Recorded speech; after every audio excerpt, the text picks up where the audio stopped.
acclamons Jésus-Christ, le roi des rois, le Seigneur des seigneurs, la sagesse de Dieu faite chair. Alléluia. Salue ton frère, salue ta sœur avec joie. Dis-lui, je te souhaite d'être béni et sois béni ce matin. Amen. Je crois que c'était une très bonne idée de mettre 2 cultes le dimanche. Comme ça, quand le premier rate, on peut récupérer au second. Au premier culte, il y a eu peu de monde à cause de la pluie. Mais béni soit Dieu pour ce second culte. Nous sommes dans notre culte de sanctification. Et le thème de mon message ce matin, c'est le commencement de la sagesse. Tu peux dire ça à ton voisin? Le commencement de la sagesse. Nous sommes debout pour lire la parole de Dieu. To telemi pour nakotanga liloba nzambe, parce que peut-être d'autres n'ont pas compris. Amen. Parce qu'il y en a qui font toujours ce qu'ils veulent à l'église. Stand up, please. You are learn the word of God. Bolimbi, c'est ce qui n'a pas fait. Genèse 1, verset 1. On va lire la première partie. Genèse 1, verset 1. Vous y êtes? 1, 2, 3. Au commencement, Dieu créa les cieux et la terre. Au commencement, Dieu créa les cieux et la terre. Et pour créer, il faut être un architecte. Amen. Au commencement, Dieu se révéla comme un architecte. Psaume 111, verset 10. Psaume 111, verset 10. Vous y êtes? 1, 2, 3.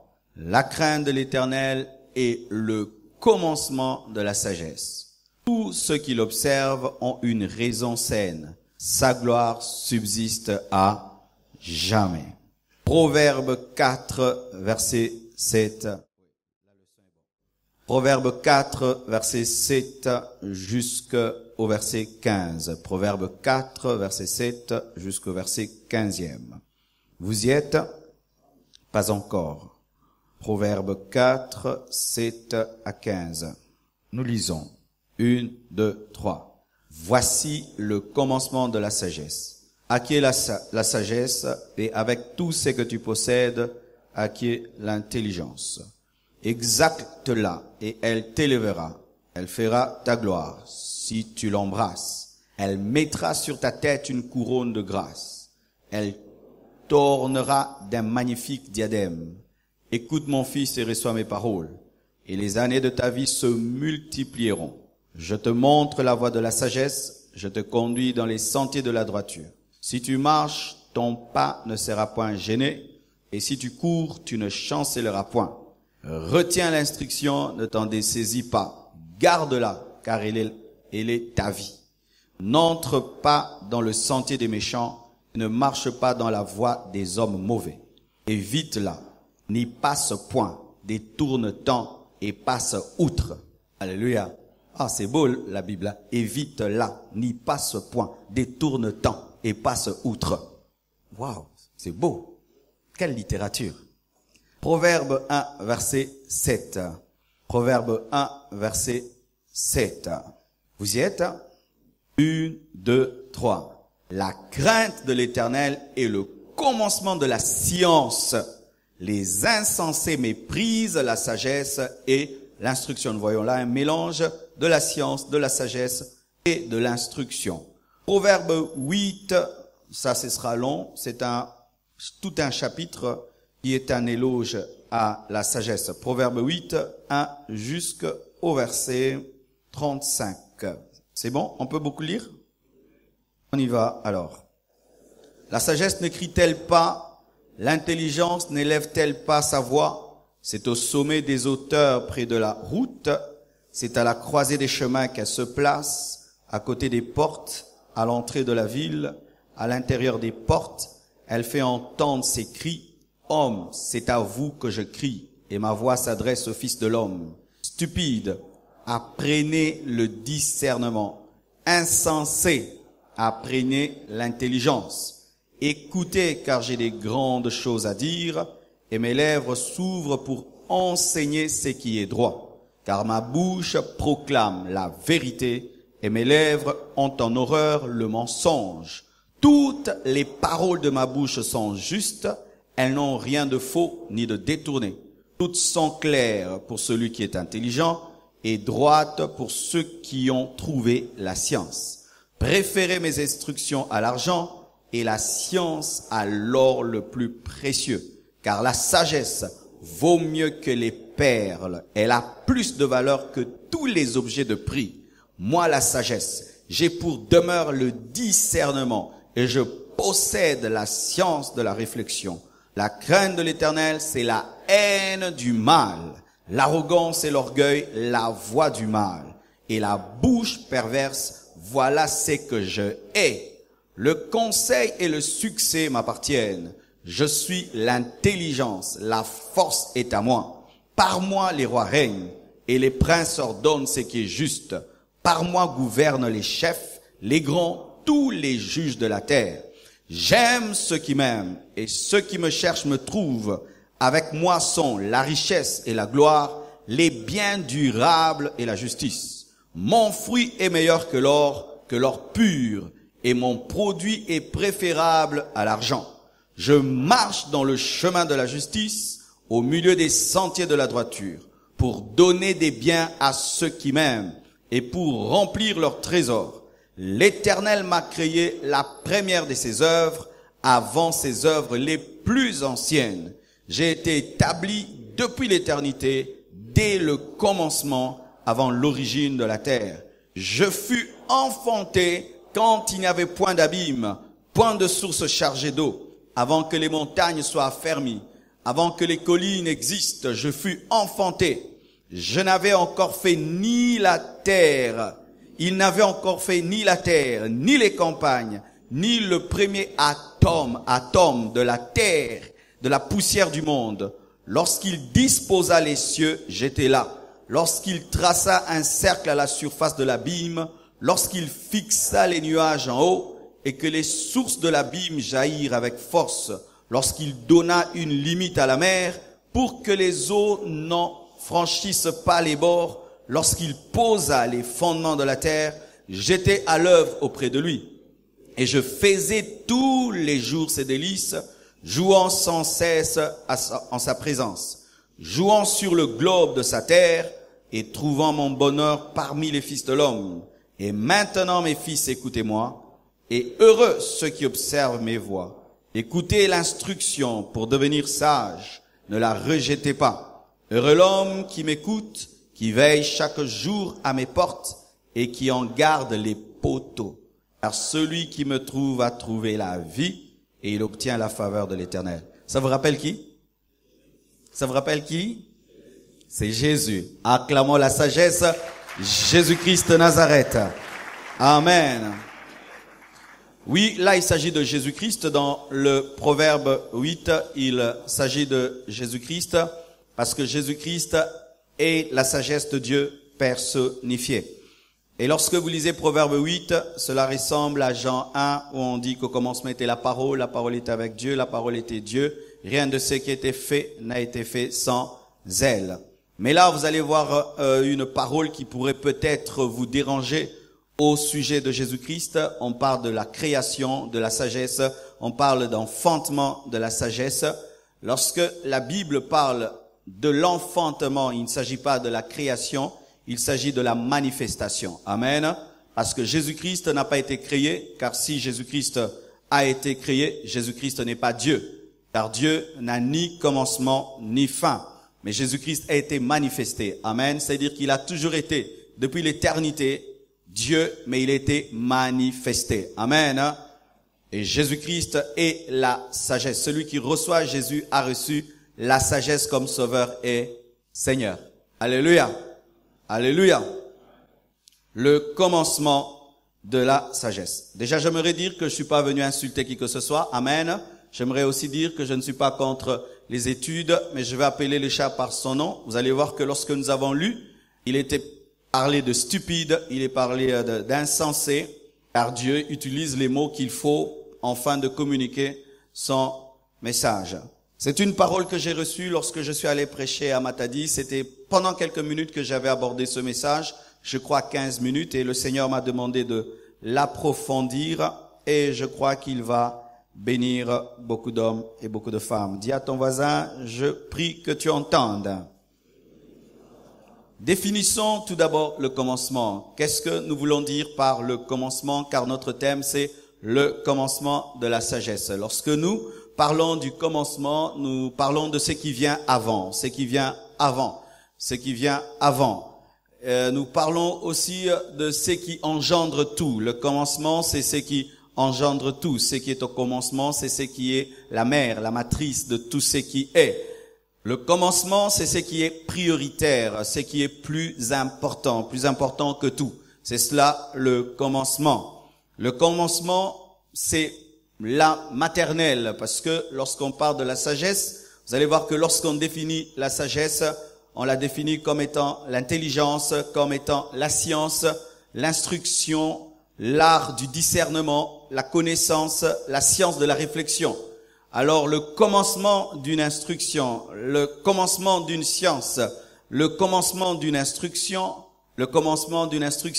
d'une science, c'est la maternelle. Lorsque tu veux devenir un grand médecin, tu commences à la maternelle où on t'apprend à différencier les couleurs, la différence entre le bleu ciel et le bleu de nuit, où on t'apprend à différencier entre une pomme et une poire, on t'apprend à différencier entre une mangue et un avocat. À la maternelle, tu apprends des choses qui sont fondamentales et qui paraissent au début comme étant ne servant à rien, mais avec le temps, nous avons compris que les gens qui n'ont pas fait la maternelle ont beaucoup de difficultés, surtout dans le domaine des couleurs, où on a du mal à différencier le bleu ciel du bleu de nuit et le bleu marine. Quelle est la différence entre le bleu de nuit et le bleu marine?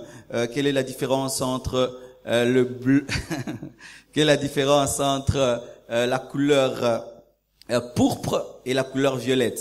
Ce sont des choses qu'on ne maîtrise pas parce qu'on a sauté une petite étape qu'on appelle la maternelle. Mais aujourd'hui, je ne suis pas venu vous parler de la maternelle dans une école de ce monde. Je suis venu vous parler de la maternelle à l'école de Dieu, car Dieu aussi a une école. Amen. Il a une école des coups durs, une école où il y a des distinctions dans la destinée, une école où il récompense par le succès, par la gloire. Il y a aussi une école de Dieu, mais il y a des conditions pour accéder à cette école. Aujourd'hui, je veux vous parler de la maternelle à l'école de Dieu, car la Bible dit que le commencement de la sagesse, le commencement de l'instruction, le commencement de l'intelligence divine, le commencement de la science de Dieu, la maternelle de l'école de Dieu. Et dans ce monde, il y a plusieurs sciences qui sont tirées de la création, de cette création divine qui contient une grande intelligence. Lorsque vous regardez le ciel, la terre, vous voyez à quel point Dieu est intelligent. Et c'est cette intelligence divine cachée dans la création, dans la nature, qui a engendré plusieurs sciences. Aujourd'hui, on nous parle de la physique, on nous parle de la chimie. Lorsqu'on a lu Proverbe 7, nous avons vu, la Bible clairement parle de l'atome. Là, c'est extraordinaire. Vous imaginez qu'on parle de l'atome, qui parle de l'atome? L'Ecclésiaste, ça c'est terrible. Amen. Montrant déjà que Dieu a créé la physique, il a créé la chimie, il a créé la biologie, il a créé l'astronomie, qui est différente de l'astrologie, qui est occulte. Dieu a créé toutes ces choses, et lorsque l'homme va à l'école, ce n'est pas qu'il invente quoi que ce soit, il va seulement découvrir ce que Dieu a déjà créé. Amen. Alléluia. Et lorsque nous lisons la parole de Dieu, quel est le commencement de la sagesse de Dieu? Quel est le commencement de la sagesse de Dieu? Quelle est la maternelle à l'école de Dieu? Où est-ce qu'on commence à l'école de Dieu? Quel est le premier pas à l'école de Dieu? Quel est le commencement de la sagesse? Quel est le commencement de l'intelligence? Quel est le commencement de l'instruction? Quel est le commencement de la science selon la parole de Dieu? Quel est le commencement? Le commencement de la sagesse de Dieu, c'est la crainte de Dieu. Le commencement de la sagesse de Dieu, c'est la haine du mal. Le commencement de la sagesse de Dieu, c'est la sanctification. Le commencement de la sagesse de Dieu, c'est l'humilité. Le commencement de la sagesse de Dieu, c'est la pureté, la simplicité. Le commencement de la sagesse de Dieu, c'est l'écoute de la parole de Dieu. Quand tu écoutes la parole de Dieu, c'est le commencement de la sagesse de Dieu. C'est l'amour de la vraie sagesse qui est Jésus-Christ. Le commencement de la sagesse, c'est de trouver Jésus-Christ, la sagesse personnifiée. Alléluia. C'est ça le commencement de la sagesse. C'est pourquoi, bien-aimés frères et sœurs, sur base de cette introduction, je vais dire quelque chose qui est peut-être dérangeant, quelque chose qui est fort, quelque chose qui va te déranger, mais sur base de cette introduction, voici ce que j'ai conclu avec le Saint-Esprit. Je conclus que celui qui n'a pas la crainte de Dieu, celui qui n'a pas Jésus-Christ, la sagesse de Dieu, celui qui n'a pas la haine du péché, même s'il étudie, il n'a pas étudié. Alléluia. Celui qui n'a pas la crainte de Dieu, celui qui n'a pas la haine du péché, même s'il a des diplômes, il n'a pas de diplômes. Celui qui n'a pas Jésus-Christ dans sa vie, même s'il est appelé savant, il est bête. Celui qui n'a pas la crainte de Dieu, même s'il est appelé grand philosophe, la Bible l'appelle stupide. Celui qui n'a pas la crainte de Dieu, même s'il est appelé grand professeur, Dieu l'appelle insensé. Car la Bible dit que le commencement de la science n'est pas la science, mais le commencement de la science, c'est la crainte de Dieu. Alléluia. Oui, frères, sœurs, il se peut que tu es très attaché à tes diplômes. Aujourd'hui, comme Paul qui est tombé de son cheval, tu vas tomber de l'orgueil de tes diplômes afin de présenter ton humilité à Dieu pour qu'il puisse te fermer les yeux afin de les ouvrir, car beaucoup ici, il faudrait que Dieu les fasse tomber de leur cheval pour qu'ils puissent connaître la vraie sagesse. Alléluia. Je confirme et je dis, bien-aimé, que celui qui n'a pas ces choses n'est même pas la maternelle, il n'a même pas commencé les études. Beaucoup ici pensent qu'ils sont licenciés, alors que devant Dieu, ils n'ont jamais étudié, ils font l'école buissonnière. Alléluia. Celui qui a des diplômes et qui ne craint pas Dieu n'a jamais étudié, c'est un analphabète spirituel. Celui qui est docteur en ceci, en cela, mais qui n'a pas la haine du péché, c'est quelqu'un qui n'a jamais étudié. Il n'a jamais fréquenté l'école, jamais il n'est allé à l'école. C'est un analphabète spirituel. C'est ainsi que vous voyez un grand homme comme Nicodème, qui était un docteur de la loi, qui ne pouvait maîtriser les lois de la nouvelle naissance, alors que Pierre, qui était le pêcheur de poissons, qui n'avait pas ses diplômes, les maîtrisait. Pourquoi? Corneille n'avait pas étudié, alors que Pierre était à l'école.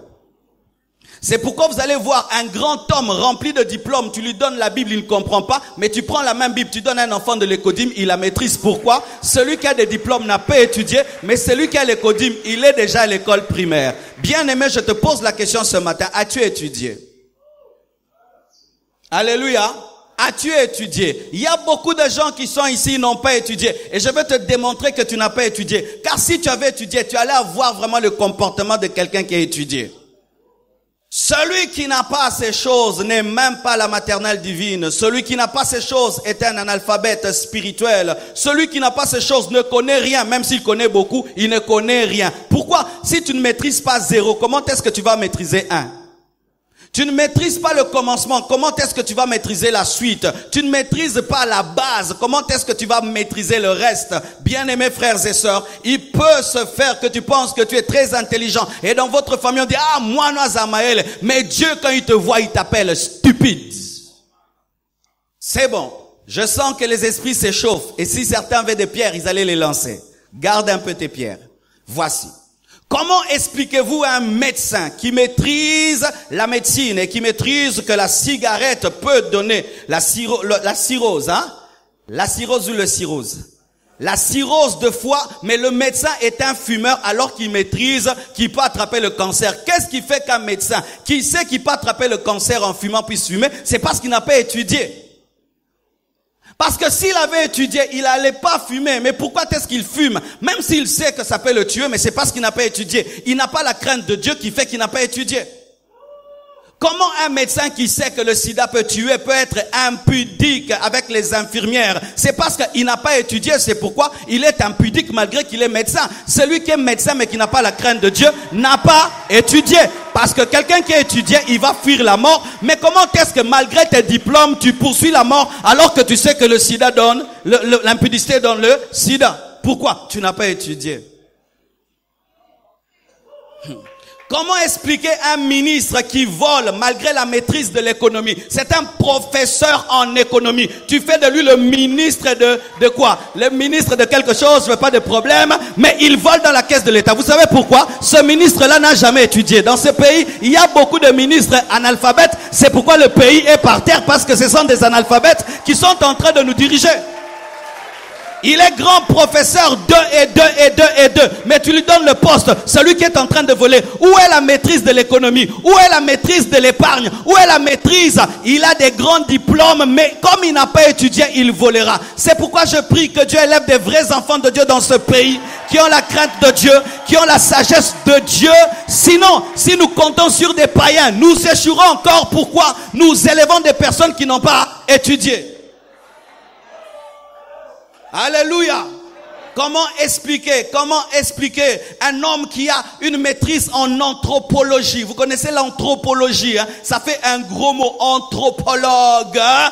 Il maîtrise les choses humaines, mais il ne comprend pas qu'il ne peut pas sortir avec sa fille. Il est dans l'inceste. Mais c'est un professeur en anthropologie, mais qui vit dans l'inceste. Professeur en anthropologie, mais qui vit dans l'inceste, mais qui ne comprend pas que dans l'anthropologie, papa ne peut pas aller avec sa fille, mais malgré les diplômes d'anthropologie, il est dans l'inceste parce qu'il n'a pas étudié.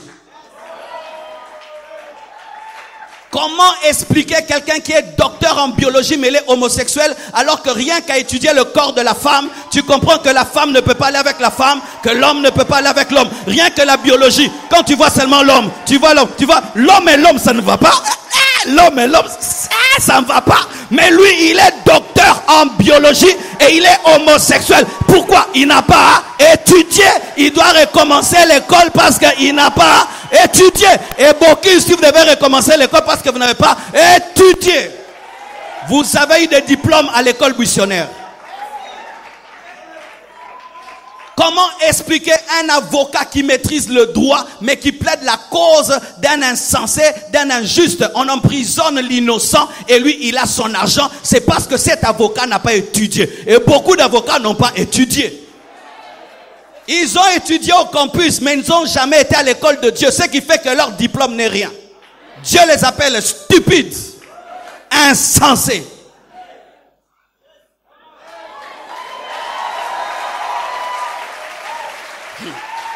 Comment expliquer? Et j'ai beaucoup de fils ici qui veulent aller étudier la théologie. Lorsque tu vas étudier la théologie, tu seras estomaqué, tu seras stupéfait. Parce que quand tu casses aussi les études, il faut dire des gros mots parce que certains vont croire que tu es contre les études. Estomaqué, stupéfait, abasourdi. Tu seras stupéfait de voir un professeur de théologie qui te dit que Dieu n'existe pas, qui te dit que la mer rouge ne s'est jamais divisée en deux. Tu sais pourquoi? C'est un professeur de théologie qui n'a jamais rencontré le Dieu qu'il est en train d'enseigner. Pourquoi? Il n'a jamais étudié. Mais tu vas voir un enfant à l'écodime, il te dit Moïse a élevé le bâton et la puissance de Dieu a divisé la mer rouge en deux. Mais le professeur en théologie ne croit pas cela. Pourquoi? Il n'a pas étudié. Comment expliquer un élève en théologie qui triche? Mais même Papa Raph, lorsqu'il donne des examens à l'école des membres, il fait quoi? Il prend vos notes, il met très très loin, parce que tu peux être à l'école des membres, mais tu veux tricher pour être membre. Pourquoi? Parce que tu n'as pas étudié.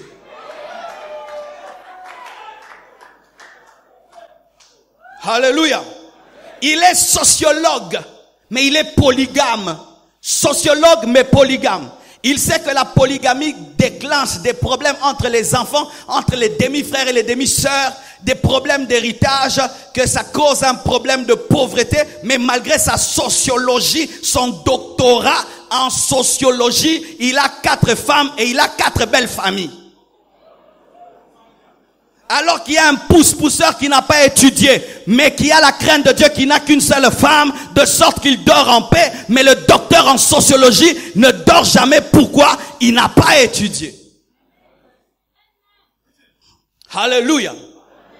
Pire encore, nous avons certaines personnes que nous appelons les savants. Les savants dans ce monde sont celles qui n'ont vraiment pas étudié. Les savants.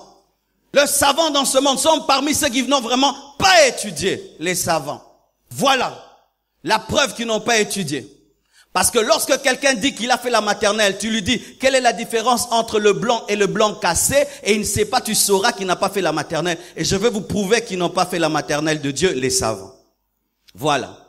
Les savants nous disent que comme on est là, nos arrière-grands-parents, ce sont les bonobos. Vous imaginez un savant, docteur 2 et docteur 2 et docteur 2 et docteur 2, quand tu lui dis, cher savant, qui m'a créé? Il dit, Dieu ne t'a pas créé. Tu es le produit de l'évolution. C'est qu'un singe a évolué jusqu'à devenir un homme aussi intelligent que toi. Un savant qui croit que les singes peuvent devenir un homme, alors que les singes, depuis qu'ils sont singes là, ils n'évoluent pas. Mais pourquoi les singes d'aujourd'hui n'évoluent pas? Seulement les singes de ce temps-là, qu'est-ce qu'ils mangeaient? Ça prouve qu'il n'a pas étudié parce qu'il est capable de croire que un singe peut donner un homme aussi intelligent, alléluia, aussi mystérieux que toi, aussi spirituel que toi. Tu es venu d'un singe. Leur intelligence fait qu'ils puissent faire des fusées. Et puis ils vont sur la Lune ou sur sur Mars. Et puis quand ils arrivent là, ils disent, vous dites que Dieu est au ciel, que Dieu est au ciel. Je suis sur Mars, où est Dieu? On t'a dit que Mars c'est le ciel. On t'a dit que Mars c'est le ciel. Tu arrives chez moi, tu t'arrêtes à mon balcon et puis tu dis que tu m'as pas vu alors que je me cache dans la chambre. Et puis tu dis que je n'habite pas ma maison. Tu vois qu'ils n'ont pas étudié. Encore ils disent, si c'est Dieu qui a créé les cieux et la terre, mais on l'a pas vu créer, donc il n'existe pas. Ah bon? Je réponds maintenant. Qui d'entre vous a vu le jour qu'on a fait cette chair? Qui a vu? Alors je vous dis, comme vous n'avez pas vu celui qui a créé cette chair s'est créée elle-même. Parce que vous n'avez pas vu. Parce qu'ils disent, comme ils n'ont pas vu la main de Dieu qui crée, donc Dieu n'existe pas, la terre s'est créée elle-même. Vous aussi, comme vous n'avez pas vu cette chair être créée, j'aimerais vous dire que cette chair est tombée du ciel, chair. C'est ce que les savants nous disent. Ils nous disent que les étoiles se sont faites toutes seules, le soleil tout seul, la mer toute seule, et toute cette organisation planétaire est tombée du néant pour dire que le hasard peut créer une perfection. C'est ce qu'ils nous disent, que le hasard peut créer la perfection. Depuis quand le hasard crée la perfection? Pourquoi? Ils n'ont pas étudié. Si je regarde cette chair, même si je n'étais pas là, lorsqu'on l'a faite, rien qu'en voyant l'intelligence, l'art qui est derrière, je sais qu'il y a un homme qui a fait cette chair. Et lorsque je vois l'homme, je vois l'univers, et je vois cette intelligence qui est derrière, je peux dire que Dieu existe. Mais eux disent que Dieu n'existe pas, alors que l'œuvre révèle son auteur. L'œuvre révèle son auteur. Vous êtes sur des chaises, n'est-ce pas que c'est un homme qui les a créées? Est-ce que vous l'avez vu? Mais vous savez qu'une chaise ne peut pas se créer toute seule. Et le soleil ne peut pas se créer lui-même. La lune ne peut pas se créer elle-même. L'eau ne peut pas se créer soi-même. Il y a quelqu'un derrière qui a créé cela. Ils disent quoi? Que l'homme et tout ce que nous voyons est le résultat d'un hasard qu'on appelle Big Bang. Mais ils disent que dans le Big Bang, c'était une explosion des atomes. Maintenant, les premiers atomes là qui se sont entrechoqués, qui les a créés maintenant? Qui les a créés? Supposons que nous croyons au Big Bang. Mais il n'y a pas Big Bang sans qu'il y ait quelque chose qui existe avant. Maintenant, qui a créé les choses qui se sont entrechoquées? Qui a créé les premiers atomes qui se sont entrechoqués? Alléluia. Et j'aime donner cet exemple. Bien-aimés frères, si tu vas dans une maison et tu trouves une lampe qui est allumée, c'est la preuve de quoi? Que quelqu'un passait par là et il a allumé, n'est-ce pas? À moins que ce soit une lampe automatique où quand tu viens, rien que par la chaleur, elle s'allume. Mais même ce dispositif de chaleur a été créé par quelqu'un. Alléluia. Alors j'arrive dans une chambre, je trouve que la lampe est allumée. Je dirais quoi? Quelqu'un est passé par là, même si je ne le vois pas. Pourquoi? La lumière ne vient jamais elle-même. Et maintenant, quand je viens sur cette terre, je vois que le soleil est allumé. Je sais que quelqu'un passait par là, mais l'interrupteur était trop grand. C'est pourquoi je ne vois pas. Mais il y a l'interrupteur quelque part. Mais eux, malgré tous les doctorats, ils ne comprennent même pas ce que moi, le petit Congolais, là, je comprends. Pourquoi? Ils n'ont pas étudié. Un jour, un coiffeur est en train de coiffer un chrétien. Et pendant qu'il cause, il dit que Dieu n'existe pas. Dieu n'existe pas. Pourquoi? Il dit il y a trop de souffrance sur la terre. Vois ces guerres, ces famines et tout. C'est la preuve que Dieu n'existe pas, car si Dieu existait, Dieu n'allait pas permettre autant de famines, autant de souffrances sur la terre. La souffrance est la preuve que Dieu n'existe pas. Et puis le chrétien prie. Il dit, Dieu, donne-moi la sagesse. Priez toujours que Dieu vous donne la sagesse. Alléluia. Priez toujours que Dieu vous donne la sagesse. Et il dit, Seigneur, donne-moi la sagesse pour répondre à ce tâté.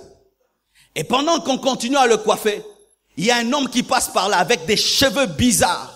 En rasta. Et puis il dit, ah là là là là là. Vraiment, dans ce pays, il n'y a pas de coiffeur. Il dit quoi?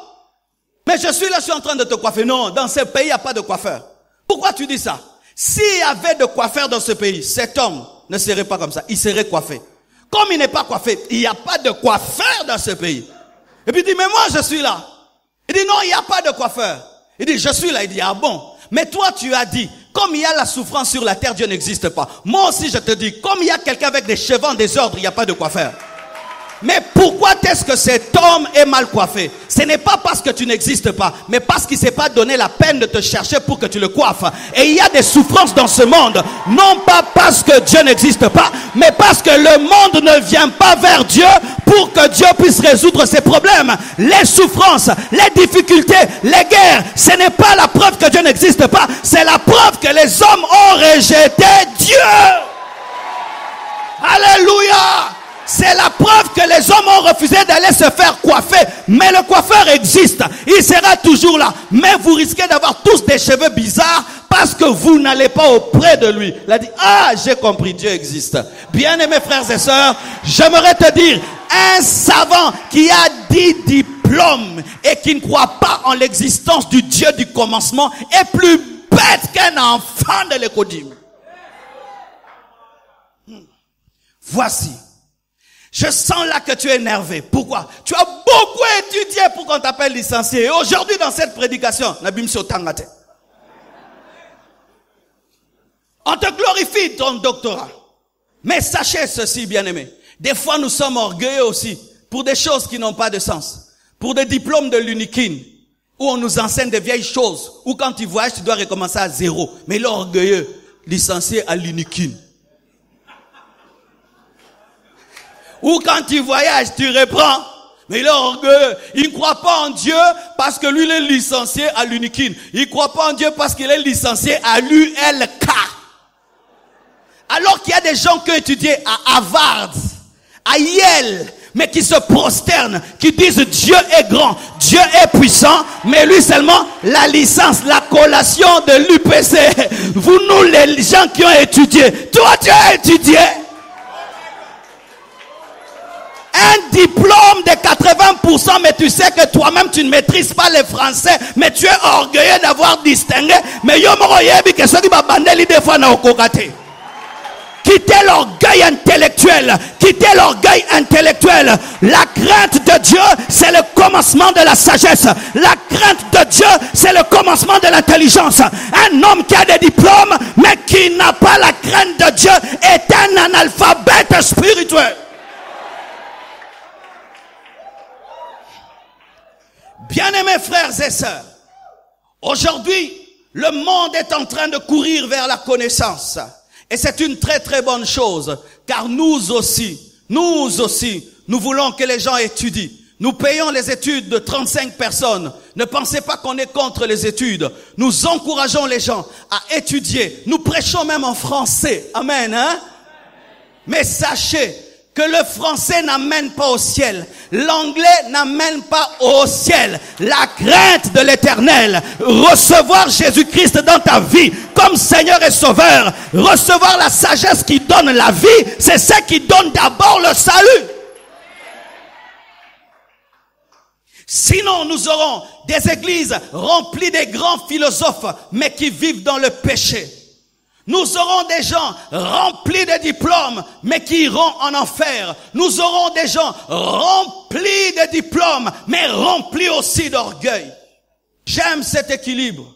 La Bible dit à la foi ajouter la vertu, à la vertu ajouter la science. La première chose que Dieu recherche dans un homme, ce n'est pas d'abord la science, c'est la foi. Ensuite la vertu, ensuite la science. Si on me dit de choisir entre la science et la foi, je choisis la foi. Mais quand j'ai la foi, je ne m'arrête pas à la foi. J'évolue dans la vertu et j'évolue dans la science. Nous voulons des gens remplis de l'esprit et remplis de mathématiques. Et par les mathématiques, ils peuvent démontrer que Dieu est mathématicien. Alléluia. Nous voulons des gens remplis du Saint-Esprit et remplis de biologie qui, par le corps humain, peuvent nous démontrer la haute intelligence divine. Des adorateurs qui peuvent adorer en chimie, adorer en physique, mais qui peuvent l'adorer. Mais s'il faudrait que je choisisse entre la science et la foi, je choisis la foi. Mais l'équilibre nous réclame à la foi d'ajouter la science. Et quand tu as la science, que cela ne t'amène pas à l'orgueil. Je veux vous parler d'une maladie que j'ai eue au début de ma foi. Et certains même l'ont encore. Quand je me suis converti, j'ai prié dans une église de 20 personnes. Et dans cette église, la plupart n'avaient pas étudié. Le pasteur n'avait pas beaucoup étudié. Et les fidèles aussi. Alors moi, je venais d'une école, Massamba. Et je pensais que j'étais plus intelligent que tous parce que moi, j'étudiais dans une bonne école. Comme certains ici pensent qu'ils sont plus intelligents que nous alors qu'on n'a même pas fait de compétition. Lui-même seulement dans sa tête, il pense qu'il est plus intelligent. Être aussi intelligent, c'est pas parler français, tu sais. Tu peux parler un bon français, mais tu n'as pas la sagesse de la vie. Alléluia. Et moi, je présumais que j'étais le plus intelligent. Mais Dieu m'a confondu. Lorsqu'on faisait des études bibliques le matin, il y avait un frère, il lisait beaucoup la parole de Dieu, mais lui, il n'avait pas étudié. Il avait une Bible en lingala. Et pendant qu'on partageait, ses études bibliques étaient plus profondes que mes études bibliques. Et il me corrigeait en lingala alors que je lisais ma Bible en français. C'est le jour que j'ai compris que le Saint-Esprit n'est pas dans une langue, le Saint-Esprit est dans l'esprit.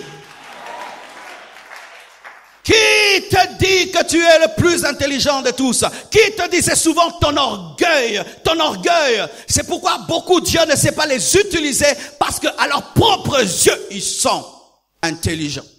Même un vrai homme intelligent, lorsqu'il rencontre Dieu, il dit, Seigneur, je ne connais rien. Moïse était un homme intelligent. Lorsqu'il a rencontré Dieu, il a présenté ses anomalies et ses faiblesses pour dire, je ne peux pas, ton travail est trop grand, je ne suis rien. C'est là que tu reconnais un homme intelligent qui est brisé. Mais un homme qui est intelligent et qui n'est pas brisé, il présente ses capacités et tout le reste. Mais je vais te révéler quel est ton diplôme. Dans la multiplicité de ce que Dieu a créé, ton diplôme ne fait partie que d'un millième de ce que Dieu a créé. Je donne l'exemple. Je me concentre seulement à étudier la terre, la topographie. Et je deviens licencié en topographie, docteur en topographie. Et puis je suis orgueilleux. Mais est-ce que tu as maîtrisé le ciel? Est-ce que tu as maîtrisé les fleuves? Est-ce que tu as maîtrisé les poissons? Est-ce que tu as maîtrisé les mouches? Est-ce que tu as maîtrisé les plantes? Tu maîtrises la médecine. Est-ce que tu maîtrises le droit? Tu maîtrises le droit. Est-ce que tu maîtrises la chimie? Tu maîtrises la chimie. Est-ce que tu maîtrises la physique? Et même si tu peux avoir 20 diplômes, ce n'est rien par rapport à la diversité de la science de Dieu. C'est pourquoi même si on t'appelle docteur en, tu dois être humble parce que tu n'as même pas maîtrisé la profondeur de la création de Dieu. Tu maîtrises les volcans. Il y a des volcanologues. Yoga. Alléluia. Vous volcanologues, ils peuvent vous prédire dans combien de temps il y aura une éruption. Mais même si tu es volcanologue, est-ce que tu as maîtrisé les fleuves, hydrologue? Tu vois, mais c'est trop de termes. Mais il y a des gens qui sont orgueilleux. Je suis médecin. Quelle est ta spécialité? Moi, gynécologie. Ah, seulement ça. Maintenant, celui qui opère le crâne. Si tu opères le crâne, est-ce que tu as maîtrisé les os du pied? Si tu maîtrises les pieds, est-ce que tu as maîtrisé la peau? Dermatologue. Et quelqu'un, rien que pour maîtriser la petite peau que Dieu a créée, il doit étudier 10 ans. Ah, acclamez Dieu. Hebro Sotoyo. Yenda Rabashanda. C'est lui la sagesse. C'est lui la connaissance. C'est lui la sagesse. C'est lui la connaissance. Rien que pour maîtriser la peau de l'homme, tu dois étudier rien que la peau. Mais si tu finis avec la peau, étudie maintenant les cheveux. Étudie maintenant les cheveux. Tu finis les cheveux, étudie les yeux.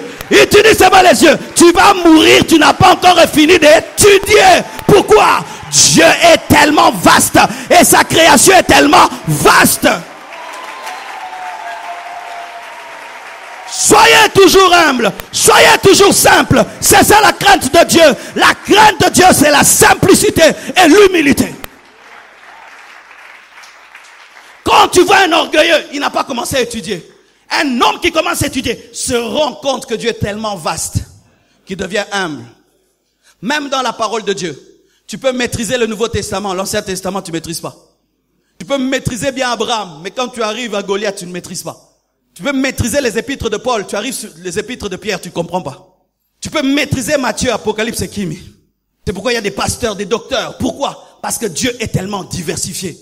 Dieu est comme la tunique multicolore de Joseph. Des fois il est bleu, il est rouge, mais c'est toujours lui. Sois humble. Quand tu maîtrises une couleur, sache que les autres ont maîtrisé l'autre couleur. Et il faut le mélange.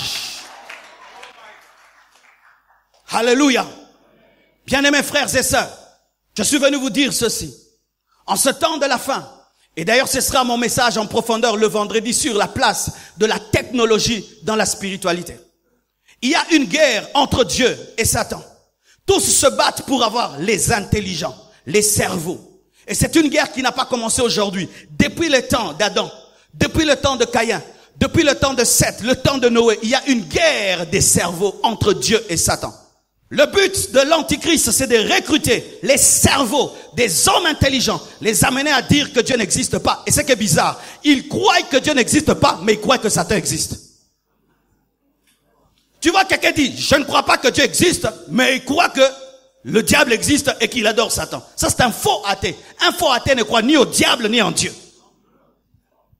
Il recrute les intelligences. Lorsque vous entendez dire que l'Antichrist amènera une marque 666 qui sera sur la main droite ou sur le front, ce sera une marque informatique. Lorsque Jean prophétisait, il ne savait pas que ce seront des hommes intelligents qui par l'informatique et les ordinateurs vont travailler à ce que personne ne puisse vivre sans avoir cette marque.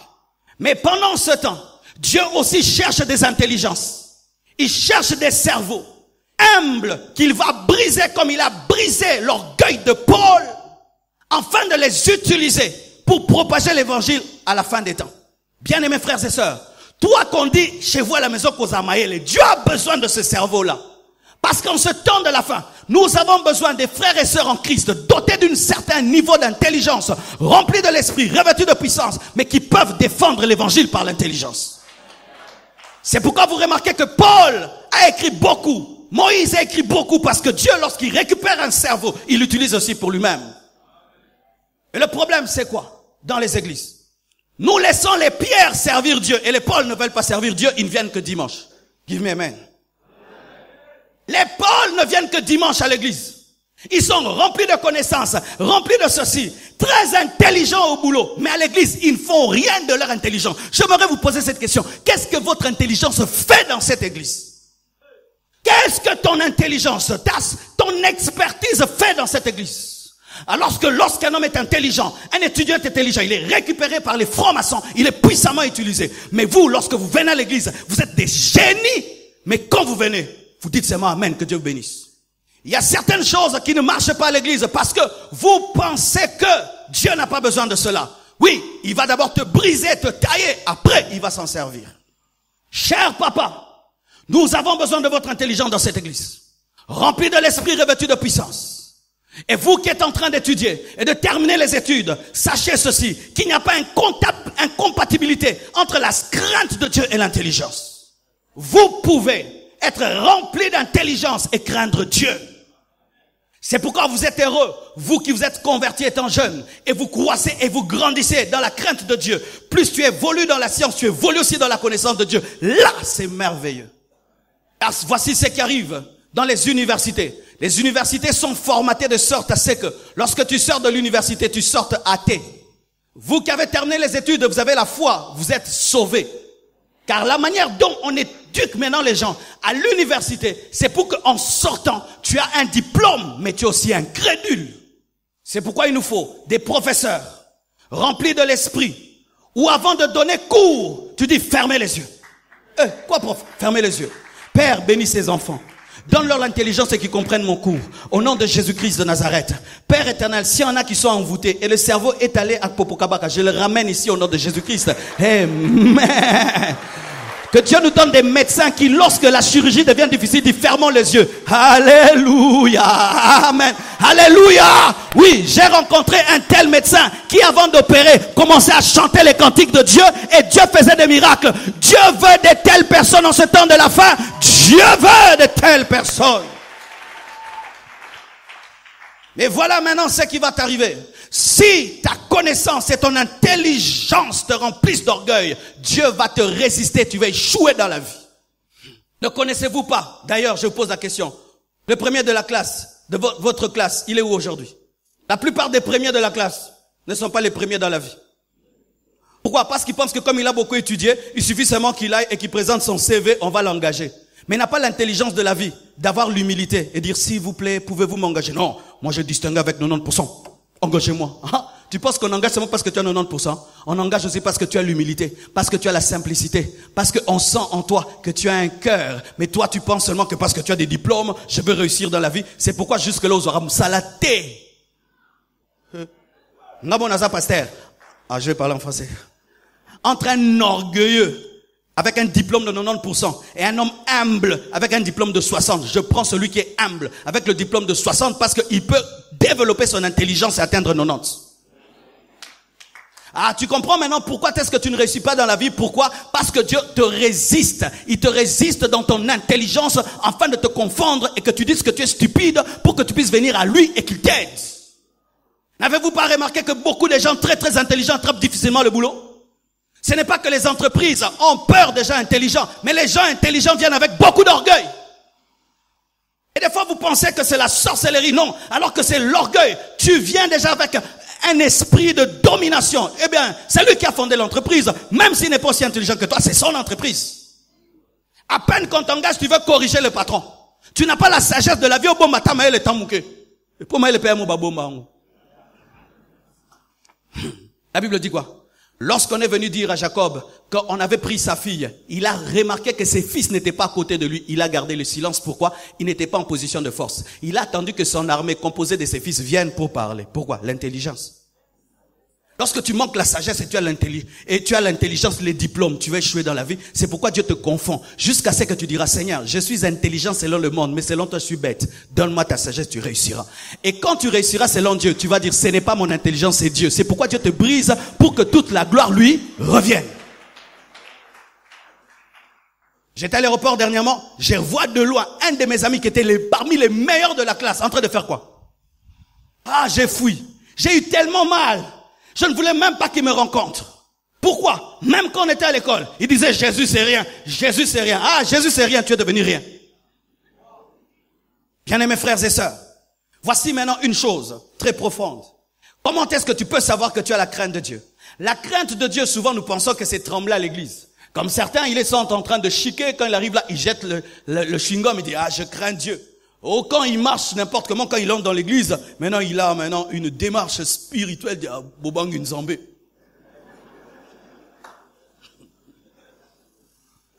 Ah oui, il y a des gens, Des fois, mettez-vous à la porte et vous allez remarquer comment est-ce que les gens changent.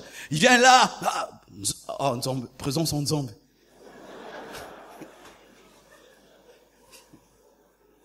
Dis à ton voisin, c'est pas ça. La crainte de Dieu, c'est la haine du péché. Voilà maintenant comment tu vas comprendre encore la haine du péché. Tu vois ton ennemi là, quand seulement tu penses à lui, le cœur. Quand tu penses à lui, tu veux pas le rencontrer. Alors, au lieu d'avoir un ennemi humain, ayez un péché ennemi. Ayez la haine contre l'impudicité. De sorte que moi, par exemple, si une femme me tente, je peux lui donner un coup. Parce que j'ai la haine de l'impudicité. Yoko pour ma ministère nanga. Pourquoi? Parce que naïna yango good.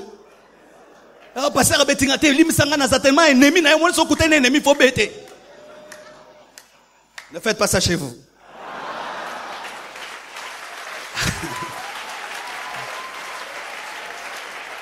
Et qu'est-ce qui arrive? Lorsque quelqu'un a la haine d'une chose, il dégage cela, n'est-ce pas? Il dégage cela. De sorte qu'il y a des gens au milieu de vous, on sait que si tel est dans cette fête, il ne viendra pas, n'est-ce pas? Alors, s'il y a la musique mondaine dans cette fête-là, tu ne viens pas, pourquoi ton ennemi sera là? Vous comprenez ça? Alléluia. Si, tu dis, il y aura la musique mondaine là-bas. Ah, je ne viendrai pas, pourquoi mon ennemi sera là? Ah, je n'aime pas cette musique avec un 14e prophète. Je n'aime pas. Je n'aime pas. Moi, je sais qu'il n'y a que 12. Alléluia. Est-ce que tu as la haine ou tu ne supportes pas? Ou un homme seulement commence, il te touche là. Hey, la haine. Quelqu'un te propose seulement la corruption. C'est comme s'il t'a insulté. Donc tu penses que moi, je peux accepter. Non, j'ai pas. Mais et qu'est-ce qui arrive? Lorsqu'une personne a la haine d'une chose, cette haine est connue. De sorte que des fois, les gens ne se donnent même plus la peine de venir te tenter. Ils savent que, problème. Je suis parmi les pasteurs non tentés à Kinshasa. On me tente pas. Oui. Dans cette église, les sœurs ne me tentent jamais. Quand vous prophétisez pas le contraire, hein, faux. Vous savez pourquoi? Jamais, depuis que je suis venu ici à l'imiter, jamais une seule sœur ne m'a tenté. Jamais. Pourquoi? Parce qu'elle sait que si elle ose, je vais venir dire à la chair. Je vais dire à Maman Blanche. On va aller la chercher avec tous les anciens de l'église pour qu'elle nous explique pourquoi elle veut tuer l'œuvre de Dieu et la compassion. Comme Dieu dégage ça, ça va s'arrêter en chemin. Tu vas arrêter le péché en chemin. Dégage tellement l'odeur de la haine que ça ne viendra pas. Ainsi, tu peux connaître le niveau d'étude spirituelle d'un homme par sa haine du péché. Dis tout ce que tu veux. Je suis intelligent. Je connais le grec et l'hébreu. C'est pas cela. Le niveau de ta haine révèle le niveau de ton doctorat spirituel. Que Dieu vous bénisse abondamment.